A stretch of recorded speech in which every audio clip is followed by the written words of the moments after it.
Hey, everybody. Good morning, good afternoon, or good evening, depending on where you might be joining us from in the world today. My name is Meg Alexander, and as always, I am honored and excited to get to host another Power to Fly Chat and Learn virtual event. Now, before we dive in, I just want to say hello and welcome to anybody who might just now be joining us. If this is your first event with Power to Fly, then hi, it's so nice to meet you today. Now, the love is no less real for my frequent flyers. I absolutely adore seeing your familiar names, faces, and avatars in the chat. So thank you all of you for joining us today, whether this is your first event or your 50th. Now, as we go forward, I'm really excited to welcome you and kind of get to the meat and potatoes of today's event. So as we do that, I just want to give you a look at this slide right here. This is going to show you a little bit about how you can best participate in today's event. So what you should know is that these virtual events are all about you. We want to make sure that the time that you spend with Power to Fly and great organizations like Woken is valuable and useful to you. So you're welcome to participate in a number of different ways. If you would like, you are always encouraged to turn your cameras on, share your smiling, maskless faces with us safely. But y'all, no need to be Instagram perfect, okay? Just because I'm on day 3 of like the dry shampoo messy bun combo does not mean that you cannot bring your 3-piece suit or your bathrobe. It does not matter. We don't care if you are joining us from a corner office or your living room couch. We just want to meet you where you are so that you can learn and grow with us. Now, if you do want to participate, but you don't want to do so with your camera, that's fine. You can always participate in the chat as well. I'll get to that in just a second. But the other thing I want to highlight is that we are recording today. We're also live streaming to YouTube. Hi, YouTube.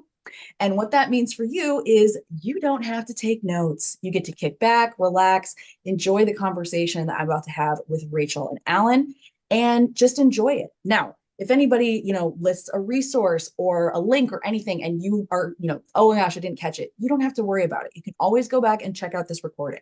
Like I said, we are streaming to YouTube right now. The link to this recording usually is posted by the end of business today. But even if you are maybe not on YouTube or it's just kind of not on your radar, you can always check out this link in about 4 to 5 business days. So everybody that registered is going to get an email from Power to Fly in the coming days that will have a link to where this video is going to live when it's posted on powertofly.com. Now, the YouTube channel is great. Don't get me wrong. There's a kind of best of greatest hits selection of other chats as well stored on the YouTube page. But truly, the real value is on our website. That is where the entire archives of everything from the beginning of Lunch and Learns with Lauren Haggerty up through today, that is where that all lives. These are completely free resources and stuff that we want to get into the hands of as many people as possible. That is how we think we're going to move the needle when it comes to Power to Fly's mission and metric of gender equity, pay equity, seeing what we really seeing the workplaces around us reflect the work and the world that we live in. So that is how we're going to do that. Now, if that is at all important to you as well, I think it probably is because that's why you're here today. I do very much encourage you all to check out our website, check out our YouTube channel. But also, if you would like to, please feel free to let your friends know, like let your social media network know that you're learning with us. If you want to take photos or video as we go, you are greatly encouraged to do that. You can always post, tag us. We would love, love, love to tweet, reshare anything that y'all send out. We are at Power to Fly on basically everything but TikTok. I don't think we have a working TikTok right now. But you can always use our hashtags. We are hashtag Power to Fly or hashtag Power to Fly with us. Now, if you do want to participate, but not with your camera, that is fine. You can always chime in the group chat. In fact, I see that my buddy Ria is in there encouraging you all to chime in as well. So if you would like to, please let us know where you're calling or dialing in from today. I'm always very eager to see how far the global audience spreads. I'm coming to you from Toledo, Ohio. This is land that belonged to the Fox, Kickapoo, and Potawatomi tribes in my area. So if you would love to share, you are always welcome to let us know where you're calling in from and if you know whose land you're on. I see we've got people chiming in. Cadence from Western Massachusetts. Thank you so much for chiming in there. Loving to see all of these other people letting us know where you're joining us in from. So absolutely, shout it out in the chat thread. Let us know. Ooh, we got San Jose, California covered as well. I know Alan's coming in from Brooklyn. We got Oakland, California. Ooh, girl. Oh my gosh, West Side representing. Okay, Sacramento, loving this. Now, just remember, as we are interacting with our fellow attendees in the chat, just make sure that we are, as always, leading from a place of kindness and respect. If you want any details on that, You can always check out our code of conduct. It's right here over here. But again, it's a lot of legalese. It boils down to just don't be a jerk. You got questions, you can always message me in the chat as well. Now, if you are listening in today and you want to chime in with questions and stuff, I'll let you know how you can do that after we introduce you to our speakers. Now, before I introduce you, obviously we have some great groups being represented here today. Rachel Serwetz is here today on behalf of Woken. She is their badass HBIC. I cannot wait for y'all to meet her. But if you have any questions, or you're all curious about Woken at all, I really encourage you to check out their link. They've got a QR code on the slide there. We'll also be sharing links in the chat thread as we go to give you more information on them as well. And then we also have Alan Stein joining us today from Kadima Careers. Now, they are a new to me, but not a new partner with Power to Fly. I'm very, very excited to introduce y'all to Alan, and he can tell you much more than I can how amazing Kadima Careers is. They also have, as you can see right over here, a QR code that'll lead you to their page so you can find out what they can do to accelerate your career. Now, in case you have not joined us for a chat with Rachel before, I'll give you the skinny on Rachel. Now, Rachel Serwetz is the CEO, founder, and career coach at Woken. Her early professional experience was at Goldman Sachs in operations. She also served at Bridgewater Associates in HR. From there, she trained as a coach with NYU and became a certified coach through the International Coach Federation. Now, after this, Rachel coached and worked through, she worked in HR research at Aon Hewitt, also attained her technology MBA at NYU Stern. So clearly she's not at all a curious person or interested in self-development. And throughout her career, she has helped hundreds of professionals with career exploration. And for the past 6.5 years, she's been building her company, Woken. Now, Woken is an online career exploration platform to coach professionals through the process of clarifying their ideal job and career path. She has served as an adjunct professor of entrepreneurship at Binghamton University and as a career coach through the Flatiron School, WeWork, Columbia University, and Project Activate. You can learn more about Woken at iamwoken.com. Rachel, as a frequent flyer and a fabulous guest on our page, what else would you like our audience to know about you before we dive into questions? I think that's kind of my life story, but you know, we'll dive into the rest of the conversation, particularly about AI. But I think that's a good intro to leave it there for now. Thank you so much. All right, now joining Rachel on stage today, we also have Alan Stein. Now, Alan is the CEO, founder, and Chief Accelerator at Kadima Careers. He is on a mission to accelerate 1 million careers by 2040. Now, as a graduate of the Columbia Business School, Alan has spent nearly 30 years as a successful leader at Google, Meta, Salesforce, Tableau, as well as American Express. He's gone from manager to director to vice president to global department head in about 10 years. Now, if you know anything about that, that's rather staggering and just a bit, euphoria inducing. Cannot wait to hear more about this.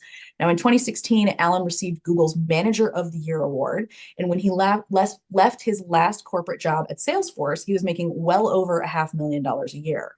Today, Alan helps underrepresented, underestimated, and underpaid talent land great jobs at companies including Google, Apple, Microsoft, Spotify, Salesforce, Meta, Johnson & Johnson, Unilever, and more. Alan has spoken at MIT, Columbia Business School, Blacks in Tech, Sisters in Sales, and AnitaB.org. He works with people one-on-one every single day to accelerate their careers. Alan's private clients, on average, increase their annual compensation by $124,887, my favorite average amount ever, in an average of 356 months. That's not right. No, it's not. Please tell me not 356 months. That would be like that's what I was going to say. 30 years. No, it's like 3.56 months. There we go. 3.56. Okay. I knew there had to be a decimal in there we were missing. Alan, what else should our audience know about you apart from correct statistics?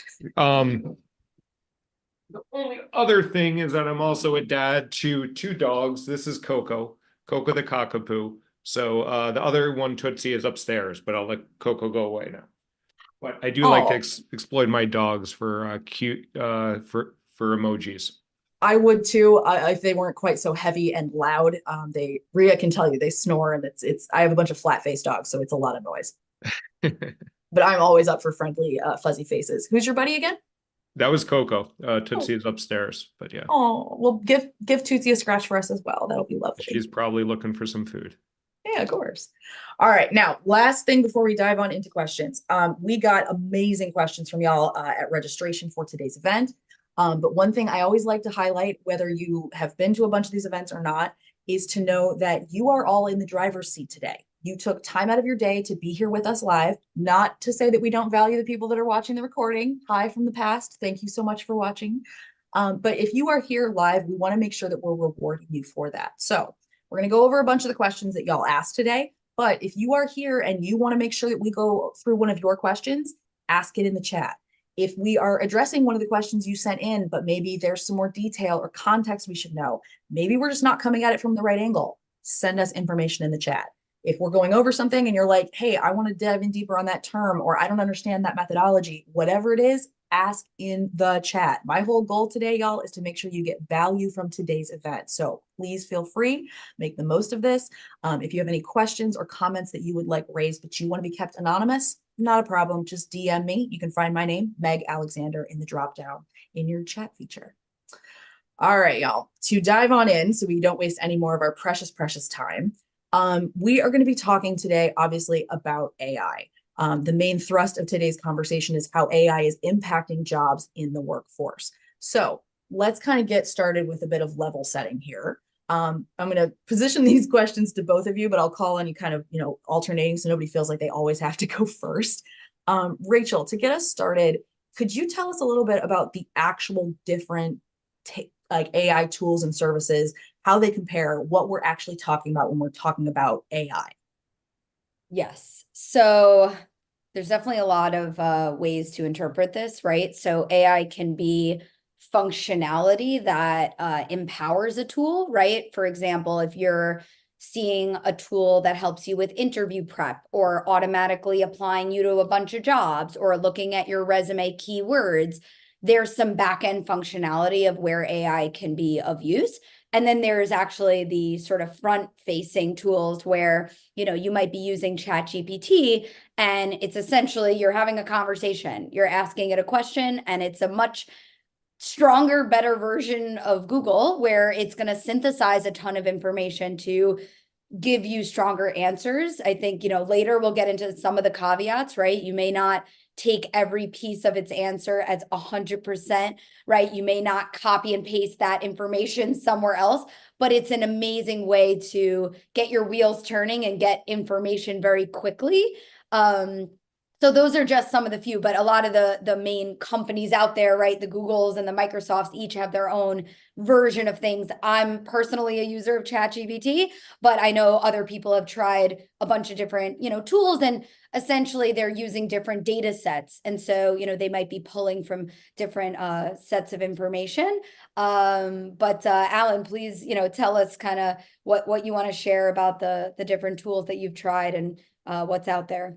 Yeah, and a lot of the tools that I've been using are more text-based, things that you can prompt with a very clear, articulate question and get results back. So my go-to now has been Claude by Anthropic. I find it's very good at capturing a lot of information and then giving a return, whereas OpenAI would limit some of the text that you can put in there. And also Seth Godin recommended it on the Tim Ferriss podcast, so I started playing around with it. I was like, oh, this is pretty cool. People have been talking a lot about Perplexity. I haven't played around with that yet, but I've heard lots of good things about that. OpenAI is always good, ChatGPT. Gemini, I always think will be better because Google has access to the widest amount of data of anybody. Maybe Facebook with Llama, but they're just bundling. They're bumbling it. They're screwing it up so badly. From my experience, Well, right. just all my to your opinions. point, this is new-ish. I mean, it's been in development for probably 10 plus years, but to your point, each company is developing it in its own way. So there's like the difference between the back end information. There's a difference between how much information can I feed it? And there's simply just a difference between how they're building it and how does it respond to you. And then, there's a lot of tools that are just simply using that functionality on the back end to do different things, whether it's analyzing your resume, analyzing how you interview, or whatever else you're doing in your career. And of course, there's other use cases besides for just job search. I mean, you go to ChatGPT and you see all the different integrations. I mean, if you're thinking about marketing, and we're going to get into this, but AI can be used for whatever role you're in, you know. So of course, I think Alan and I have that perspective around like careers and job search, but no matter what function you're in, you're going to want to start looking at how is AI impacting my job and my field. And there's so many different plugins and integrations where, you know, it can help you really do most things. And so, you know, long story short, and we'll get to this by the end of today, but if you haven't already tried any of these, I think the bottom line is there are a bunch. Try one. You know, I don't know all the subscriptions. I assume most have free. You know, ChatGPT definitely has the free. But if you haven't already tried, I think the best way to learn is just start and just you'll see how it works. And a lot of them are simpler than you think. I think, you know, you know, all these AI tools were in development for many years without many or most people knowing. And all of a sudden, now that it's publicly available, we're kind of like, where did this come from? And so again, if you haven't already tried, just like get in there and just play around. And, you know, for me, I've been using it both personally and professionally. So just testing it out is a great place to start. You make a really good point there, Rachel. And I was in the same boat. My husband is like headlong into ChatGPT. He's using it for a ton of different things. We just got back from 2 weeks in Europe. He was going for a work trip, so I got to tag along. And truly, I had kind of not really dived into it. And then I was re-listening to a podcast and somebody was talking about basically like pretend it's Instagram, right? We all just dived in. Nobody knew anything about taking pictures. Nobody knew anything about why your food looks so weird when you're like, yeah, this is why I'm going to post this. But we all just kind of messed around with it and you figure it out, right? These apps generally are designed to be as you know, easy to pick up as possible because they want you to use them. And I went from having 2 tours in one day canceled to having an entire walking tour planned for me for all of Paris, including the most random. I wanted macaron tastings. I wanted French comic book stops. I wanted the prettiest alleyways in Paris. I wanted street art and I wanted dogs. And within 8 minutes, I went from, oh my gosh, what are we going to do for this entire day in Paris on a like 12 minutes notice to the most magical day I think I spent the entire 2-week vacation. So truly, like you don't know what this can do for you until you just dive in with it. And I never would have thought that that's what I was going to use it for, especially the first time I was really diving in. So absolutely. Oh, yeah. Travel itinerary is like an easy, quick win. It was wild. And it was like a Google that handheld a little bit. I didn't feel like talking to a computer, even though like, you know, that's exactly what it is. But like, it was great. And it was way less scary once I'm like, all right, well, this is a tool at hand. We're going to try it. So I love all of this. Okay, let's talk about the elephant in the room, the biggest question that people always ask. It's coming for our jobs. It's going to, you know, the end of the rise of the machines, and we're all just going to be living under Skynet, blah, blah, blah. What do you think people should actually know about this? And why should we maybe be a little less initially terrified? Who do you want to go first? Alan, you're up. Okay. It is going to eat a lot of jobs. It's going to replace a lot of jobs. It's like Google replaced a lot of jobs. Oh, did we lose? Did we lose? Not a spotlight, but she's no, I just don't spotlight myself. Sorry. Y'all are way more important to hear from. People are gonna like you do not need as many people to do what you previously needed to have it done. I don't need copywriters now. I just need to prompt the AI tool effectively, and that can do a pretty darn good job. Not as good as a copywriter, but then that copywriter could support 5 or 10 or 20 clients instead of needing 5 or 10 or 20 different copywriters. So that's just one example.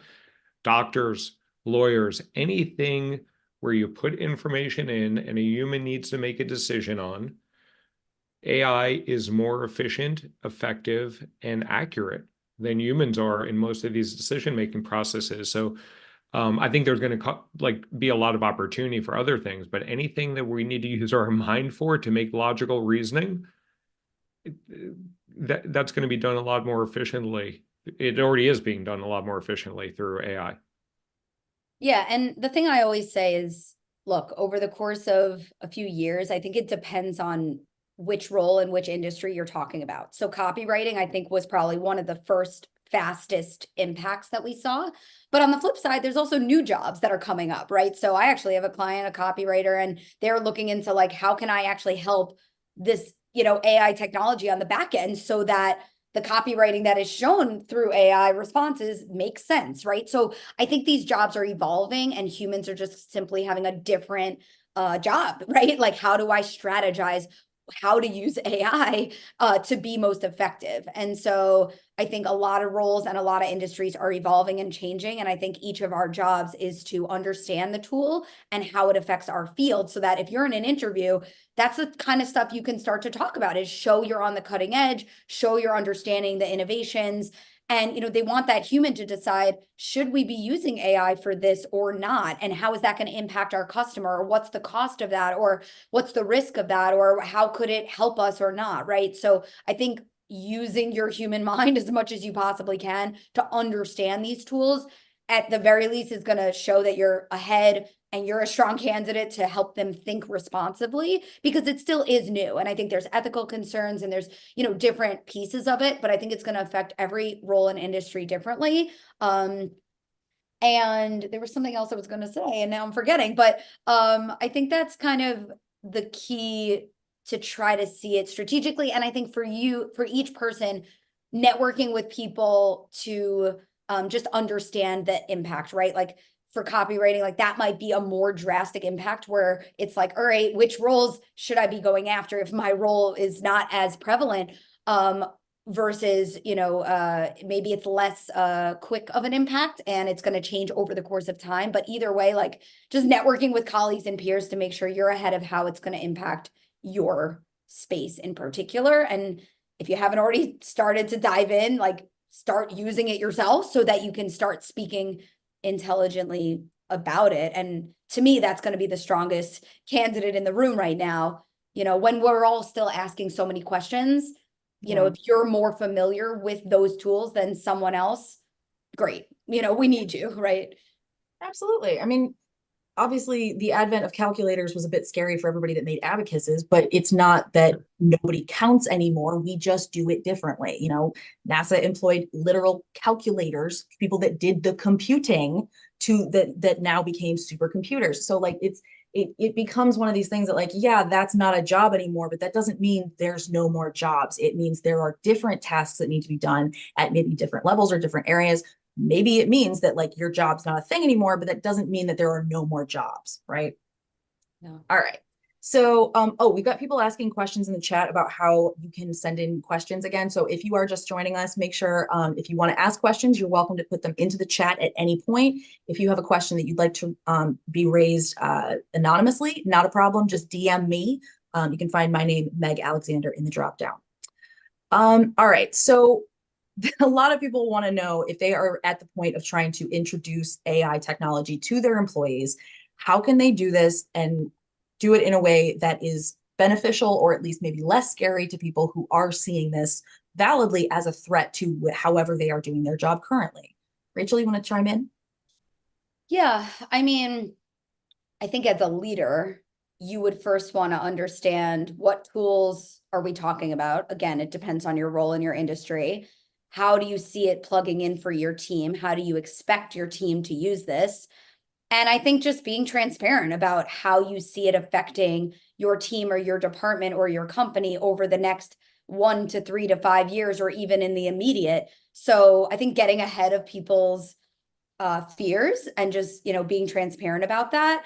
I think, a quick lunch and learn, and having workshops and having trainings, and try to make it comfortable for people to, get to learn this stuff. But I think every team or role or company, it's going to plug in differently. So I think trying to just be pretty clear and direct of what it's going to mean, because you have to know that your team might be, the worst fear would be, am I not going to have a job? So I think, you just want to make sure to consider that feeling when introducing any new tools, and have the answers to some extent about, like, what are these tools or changes mean for us, and just sort of stay ahead of, essentially it's change management, really, and just being aware of, yeah, is this a rollout over a period of time? Who is it affecting? Is it an expectation? Is it a responsibility? Or is it just a nice to have that we want to start to see that you're playing around with this? Or is it totally, replacing a certain,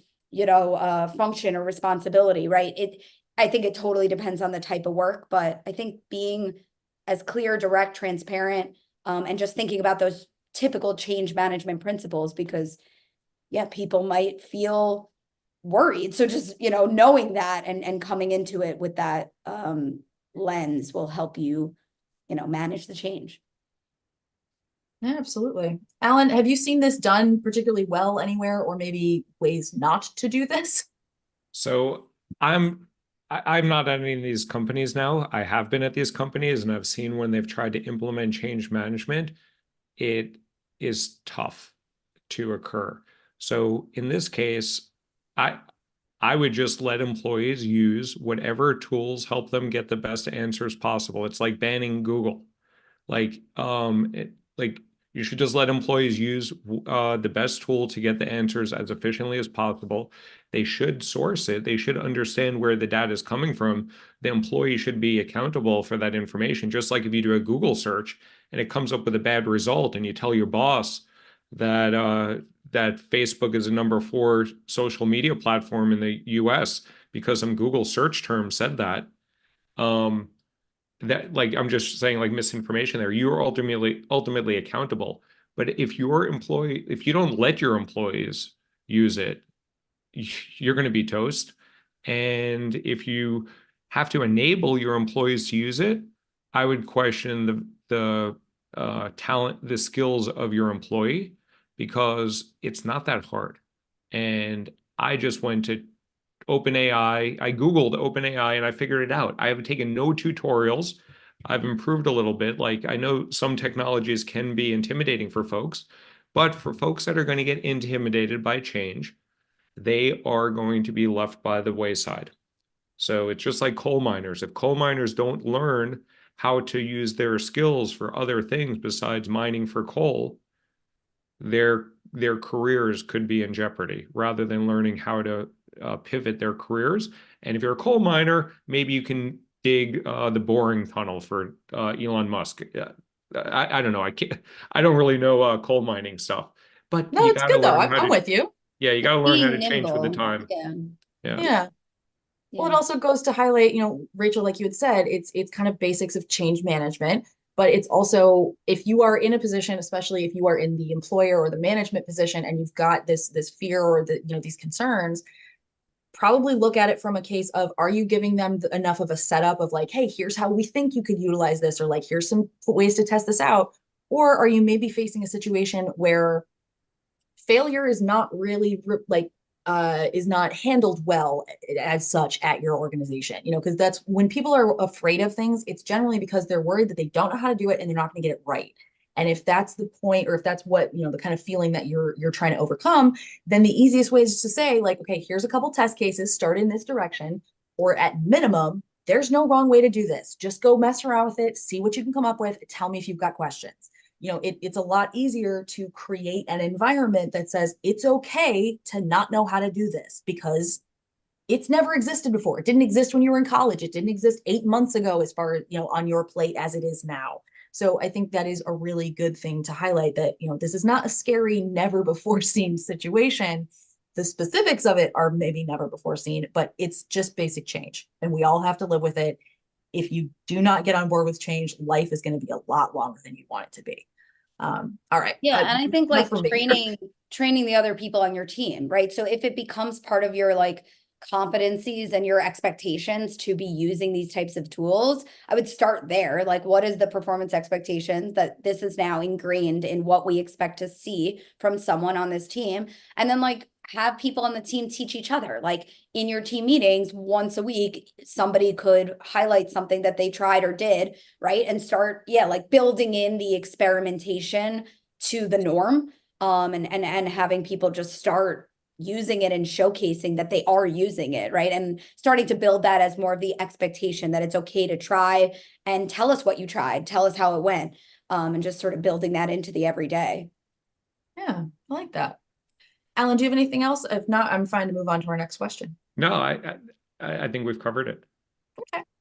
All right. So obviously a large part of the discussion here is we want to talk about the actual impact on the job market. Now, none of us are Miss Cleo. I see no crystal balls in sight. So obviously we're all kind of spitballing and making, like, best projections as we can. But from your perspective, Adam or Alan, we'll go with you first. Which jobs do you think are going to be most affected? And for those that are, how could you pitch yourself and still show your value that is different or better than an AI tool? I think this is a really good layered question, but So I think I would phrase the question differently. So I would think about what roles are going to be replaced, and rather than position yourself better than AI, how can you figure out a way to deliver value that is uniquely human? So I don't think copywriters right now are better than AI, but AI is relatively new. That will improve. Like it's probably better than 80% of copywriters. It's better than lawyers.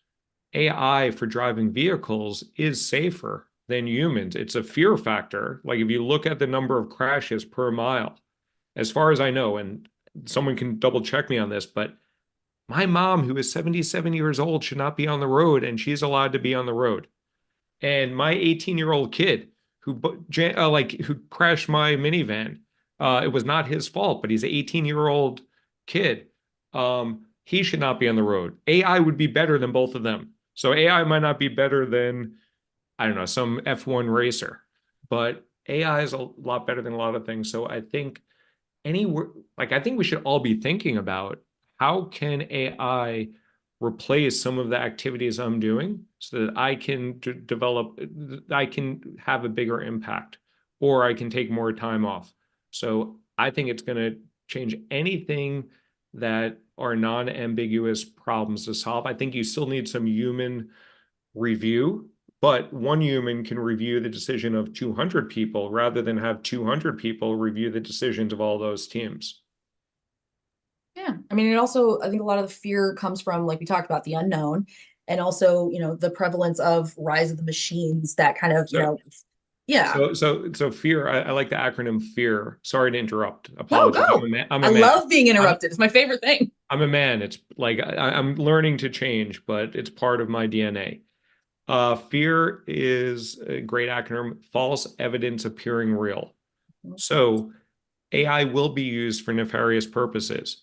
AI will be used for good purposes, just like a phone. A phone's a great technology, but I can coordinate some terrorist activity on my phone, or I can call my dad and wish him Happy Father's Day. So the technology is really in the power of the humans. What's scary about AI, well, scary or exciting or both, is the leverage that it provides more than any other tool is immense. So that one person could do immense amount of good, or one person could do immense amount of bad. And that's a fear that people have, because I think people are fearful of humans being in charge of the AI. It's not the AI, it's the humans who are in charge. I would be fearful of.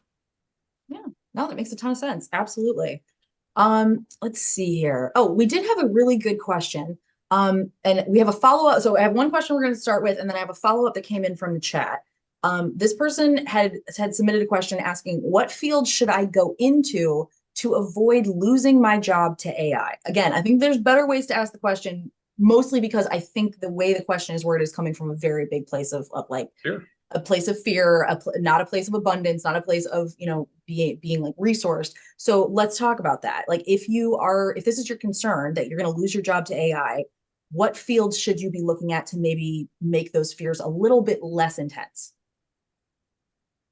Rachel, you want to start? Well, yeah, sure. And I mean, look, I think it relates to the previous question, right? So when you think about skills that are better or different, I think about all the same things have been important to teams for the longest time. And so I don't think the skills that we look for are going to change. I think it's you as a candidate is going to stand out if you can have those skills better, meaning we need you to be a great communicator. We want you to be a great leader. But if you can reference in an interview how you train yourself on communication, or how you train yourself to be a better manager because you literally leverage tools to be resourceful, to learn what to do, it's training you better and faster than you would know how to do otherwise. So I think the fact that you show you're resourceful to be better at the things we already needed you to do, right? It just simply shows you know how to stay ahead and use these tools to your advantage. So I don't think the skills are necessarily going to change. I think human-oriented skills are being more strategic, the interpersonal emotional intelligence. I can listen to you. I can hear your tone and your energy. I can hear when somebody on my team is feeling down or stressed, right? Like, I think there are some voice components, but we're not at the point where there's an AI robot sitting next to you in the office. So I think you do want to just continue to think about what advantage you can bring to the table and how you're leveraging AI to do even better at what you're already expected to be doing. In terms of the fields to go into, look, I think there's, trends of some jobs that we might be seeing that are more impacted than others. But truthfully, I still think that you want to ask yourself what functions and, responsibilities are you strongest at? If you're great and most interested in software engineering, there's a lot now on, AI that's going to help coders do their job. That doesn't mean that you can't or shouldn't go into that. I still think you should be thinking about what you're best at, what you're greatest at, and then be aware of what is the changing technology. And then if there's a field that you actually think is being squeezed, do the informational chats and do the networking and understand, has there been a change in pace in hiring for this type of role? Like, have you actually seen AI have that impact in the past however many months or recent year or two? And what are you seeing in the market? And talk to people who may be seeing that if you truly think you're in a field that's actually going to evolve. But again, I think even for software development, as an example, you're still going to need the strategic oversight of a code base and users and, measuring how that product is doing and looking at the product roadmap. They're still humans, but I think networking can go a long way if you're worried about, has there been a faster impact on this field than I was ready for, so just speaking to people in the market if you're concerned about that. Yeah, I mean, it makes a ton of sense, right? Like that having that apprehension or that fear about it is perfectly fine, but not to show too much of dump my purse out on the table, but like my therapist says, we don't have enough information to worry about that yet. So if you're worried about it, is it because of not necessarily real or valid concerns? I'm not trying to be pejorative about these concerns, but are you taking that concern and then trying to gather information about it to figure out, am I worried about the right things? Am I worried about things that are even germane to the conversation? Plus, again, like when we level set at the beginning, this is AI, right? We're not talking about Jarvis in everybody's pocket tomorrow. This is logic gates that are being trained to act in a way that can think more quickly than people can, that can collate all of the information. It's basically like when Google started being a thing or when Wikipedia started being a thing. You can't just rely on it as the end all be all. You still have to use common sense, use critical thinking, use your abilities as a person, not as a computer. So yeah, I'm loving all of this from both of you. Thank you so much for diving in here. Quick follow-up before we move on to a different area. We did get a question earlier. This person had said, I'm in marketing and I want to get into AI to do marketing for an AI company. I've been educating myself on all things, but how do I get into the space? I want to be the expert in how to communicate AI technologies to the consumer and to the public. So let's talk about this. If somebody is looking to not just use AI in their space, but to get into AI as the space, what should they know? Alan, do you want to start us? Sure. So I would focus on this person's strengths. So if they're a growth marketer, if they are SEO, if they are brand marketing, focus on those areas. And then if you want to do those marketing activities for Perplexity, for Anthropic, for OpenAI, apply your strengths there. I would doubt very seriously that this person, like depending on, yeah, like marketing is marketing. You can market a car, you can market a bar of soap, you can market a cell phone, you can market AI. So it's just really like just understand, like, but marketing is a very ambiguous term. And there's a whole bunch of different marketers out there. I'm having this challenge now when I'm like, hey, I need to improve marketing with my company. And it's taken me 4 years to articulate exactly what I need. So I would focus on your strength and then leverage those strengths. Don't even chase AI. Every company says they're AI now. We're actually going to be launching a new AI thing and call ourselves Kadima Careers.ai. So every company is using AI now. But just leverage your strength, focus on companies that are strong and growing and treat people well, and apply your strengths there, and you'll get paid well and you'll get treated well. Yeah, and I think it's like, this is just a question of like, what are the best practices in job search, right? So you're going to figure out your target companies, you're going to network and try to land calls and meet people. And of course, like Alan said, you need to be really clear, what are the role titles that actually align with your skill set? So yeah, to me, this just kind of comes back to clarity of like your job search direction, and are you doing the right efforts? Are you breaking in? What are your target companies? Set those 5, 10, or 15, however many, and, try to network your way in like you would otherwise. But I think Alan makes a good point. If this is kind of like where, the Googles of the world, like they're still so popular, but there was a period of time with job search where everybody just wanted to break into that. And I think to some extent that's still true. But now with all the rage is these like few AI companies, like maybe don't chase the 3 that everyone's chasing, and so ask yourself, like, if you have experience in a certain industry, go find who are the innovative AI players. So that way you're still leveraging your industry expertise, but you're trying to take it to the next level with advanced technology. So I think people are still going to look for, do you understand the space? And now it sounds like this person is just looking for maybe a more innovative player in that sector. So still leverage what you know, and then, look for some key players and companies that you really care the most about. But just be wary if you're picking the ones that are, a few that everyone's chasing, you want to, sort of diversify while still having focus on what makes sense for you. Yeah. Okay. I like this. All right. The next, for me at least, the next logical question here is not just how am I going to use this in my job, but how should I be using this in my job search? We had a lot of people that wrote in with questions, a lot around the idea of, should I use AI to, in my job search to write my resumes or write my applications to things? Some companies don't want you to think about it and use AI at all. Other ones won't consider you if you don't talk about AI 8 times in your first sentence. So let's kind of step back from here. What have you all seen in your experience of utilizing AI for job search related stuff? Alan, you want to start? Sure. First, we generally recommend the growth framework at Kadima. First, establish your goals, and ChatGPT or any of these are good for clarifying your goals. Write down what's important to you, put it into ChatGPT, and say, okay, work-life balance is important. Staying in Seattle is important. Working on innovative companies that treat me well. Whatever is important to you, and then say, spit out a list of 40 target companies. Right there, that's a good first step. Next, realistically assess your strength. So take your resume, take your LinkedIn, take as much crap as you have. Usually I tell people to be very concise with their resume and LinkedIn, but whichever one is longer, feed that into ChatGPT and say, okay, based on my and you can put both of them in there. Based on my background, what are some functional and industry related areas I should focus in? What are the titles of some roles that I am best fit for? Then that will spit that out. Then there's other ways as well.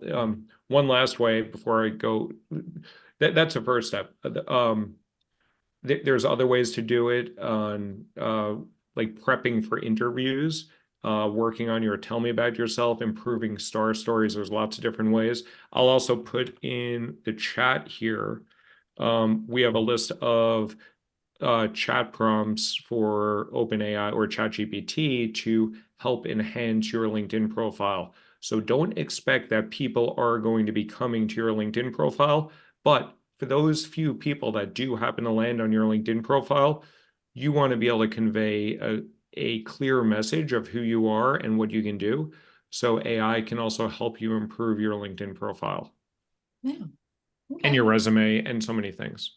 Yeah, absolutely. I think you want to get the wheels turning. I would be wary of like any copy paste, right? So if you're stuck and you're like looking at your resume and you're like, here's the project I did, and you describe it and you're like, how can I create a resume bullet around that, right? So wherever you're stuck, to be perfectly honest, ChatGPT or any AI tool is like the perfect next step, to be honest with you.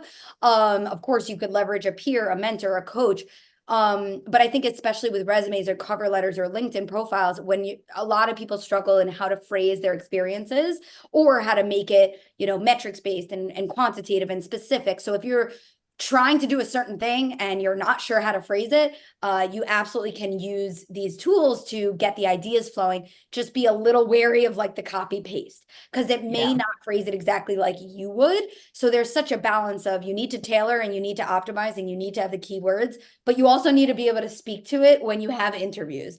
So I think wherever you're stuck, if you're stressed, if you're not sure how to phrase things, if you're not sure, for example, how can I make this experience sound transferable to this other role, right? Or what, like Alan was said, if you're learning about different roles, what's the difference between this role title and this role title?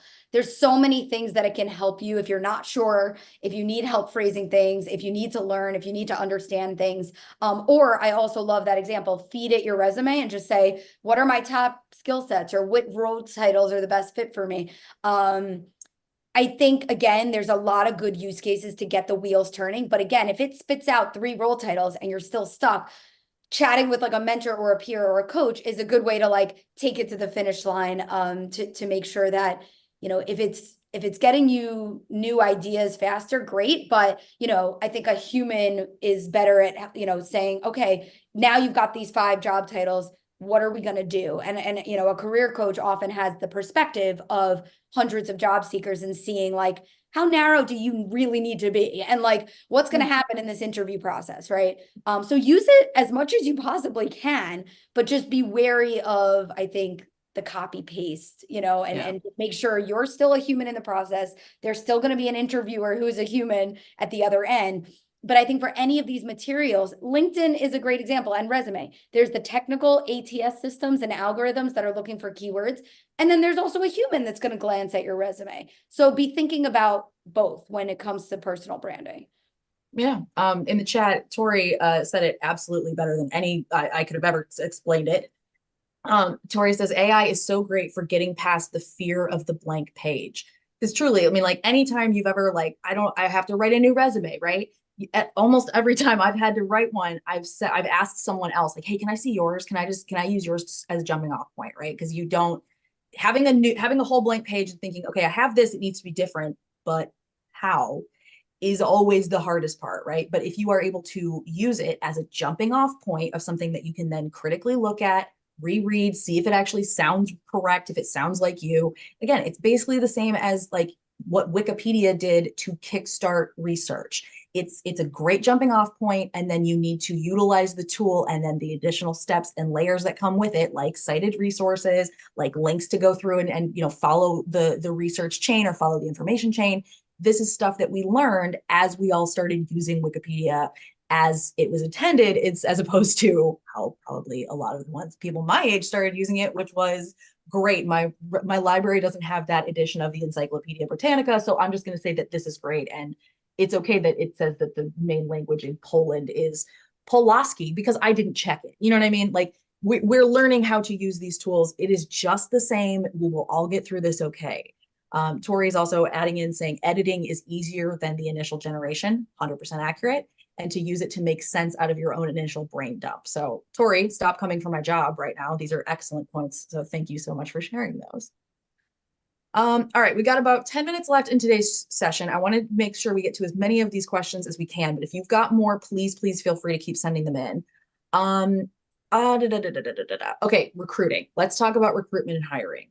How do you think recruitment is going to change with the advent or with the increased usage of AI? Rachel, you want to start us?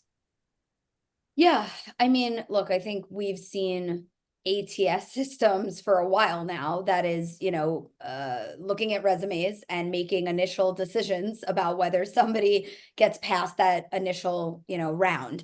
So that's something that we've seen. I think, in terms of being very careful about using those things for any recruiters in the room, it's a question of what filters, what criteria, and what are those initial decision points, right? Are you looking for number of years of experience? Are you looking whether somebody has had that role title before? Are you looking for the certain number of keywords that, of course, we're looking for that match the job description?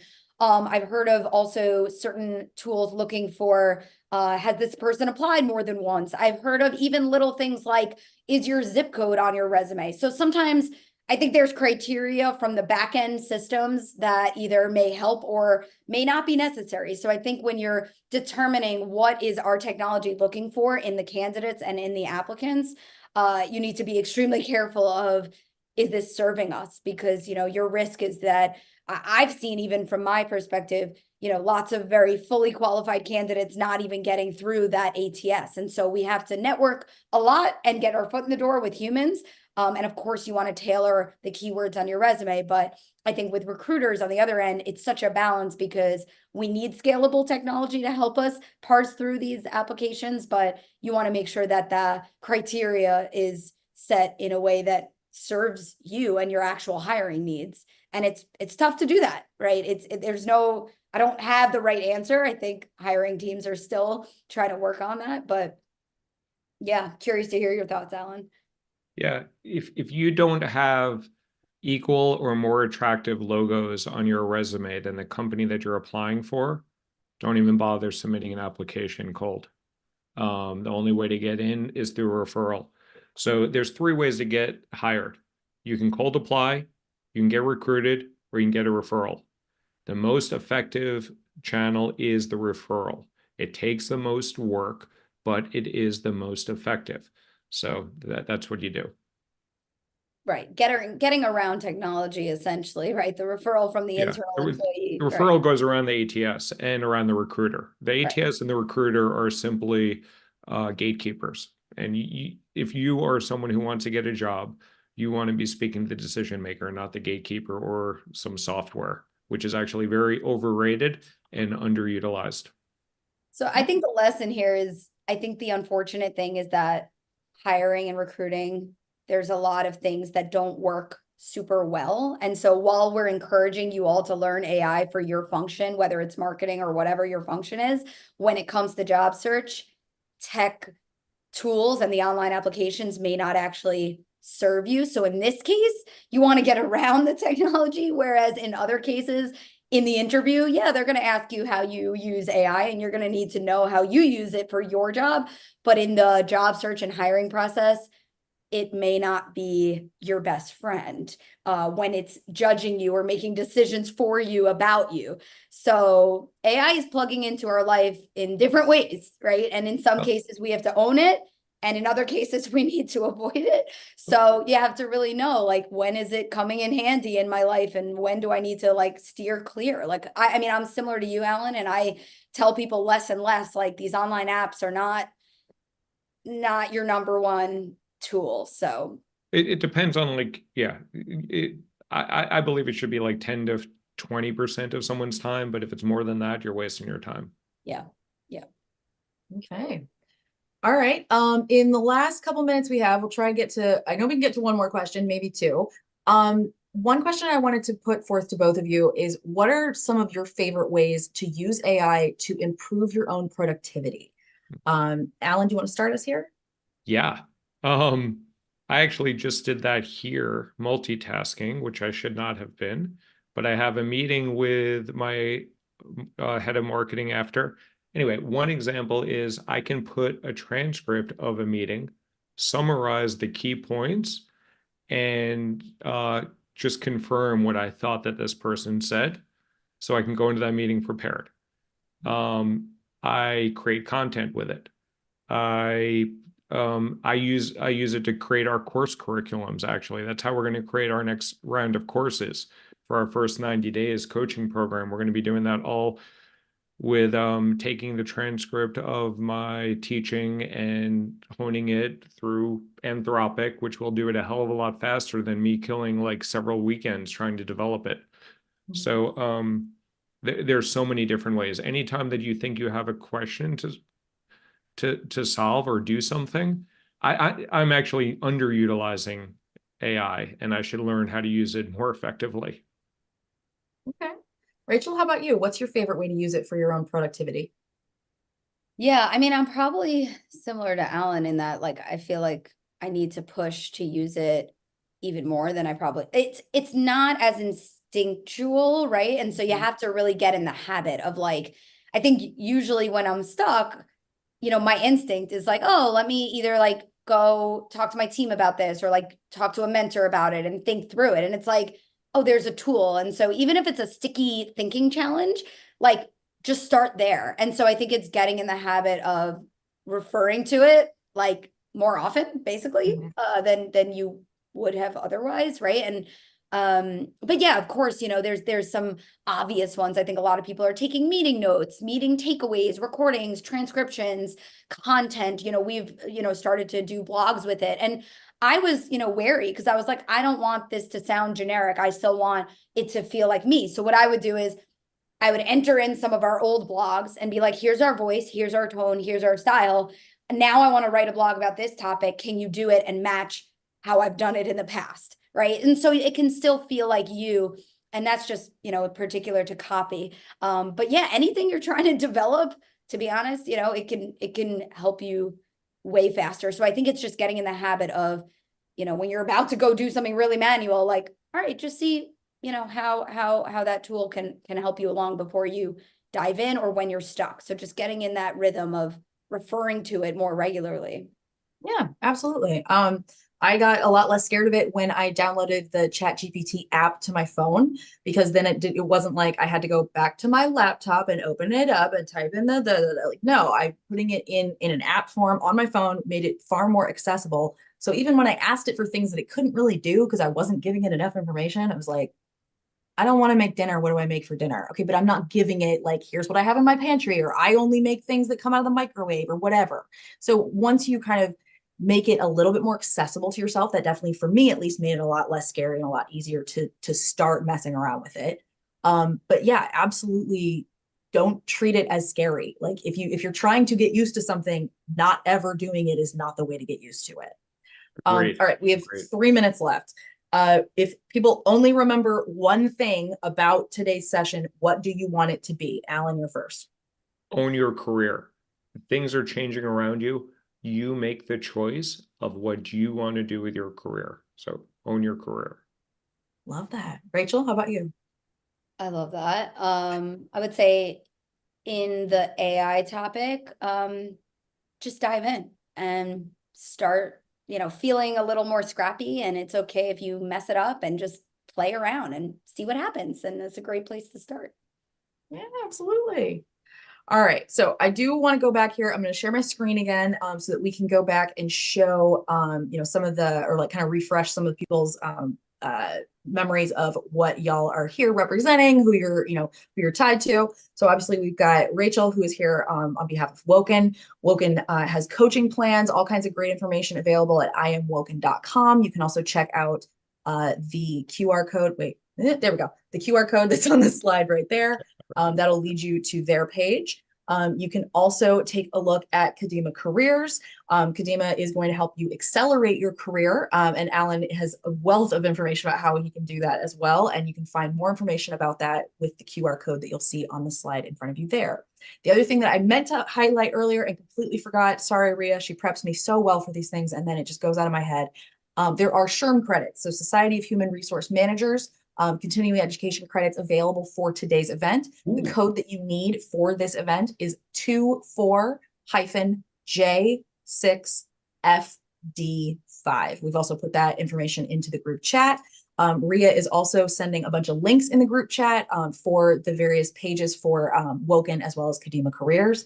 So I just want to, in the last couple minutes we have, I want to say a huge thank you to both Rachel and Alan. It's honestly wonderful. Oh, if you are not sure what the SHRM credits are for, don't sweat it. You don't need to worry. It's for continuing education credits. If you are part of the Society of Human Resource Managers, they just call it SHRM. So if it's unfamiliar, don't sweat it. You don't need to worry about it. But if you are part of it, then please, you know, make the most of the time that you spent with us. Rachel and Alan, thank you both so much. This has been really wonderful to learn from both of you and kind of dive in deeper on this. I sincerely hope that we'll get to do this sometime again soon. So thank you both for your time and your expertise today. Thank you. And Rachel, thanks for inviting me as a last minute guest. Thank you, Meg. Nice meeting you. And to all you out there, nice meeting you all. Bye. Thank you. All right, now before we go, I just want to say a huge thank you again to our audience members. Now, obviously, I love that you take time out of your day to be here with us because I have a job because you come to events like this. But I love even more that you took time out of your day, 60 minutes, to do something positive for yourself and your career. That is not easy. It is not a simple thing in this day and age. And you have a multitude of opportunities and options when it comes to things like this. So thank you not only for doing this for yourself, but thank you for spending time with Power to Fly and amazing companies like Woken and Kadima Careers in doing so. Whether this was your first Power to Fly event or your 50th, I sincerely hope it will not be your last, and we will see you again soon. Now, go off, have the day that you deserve to have, and I cannot wait to see y'all back here again.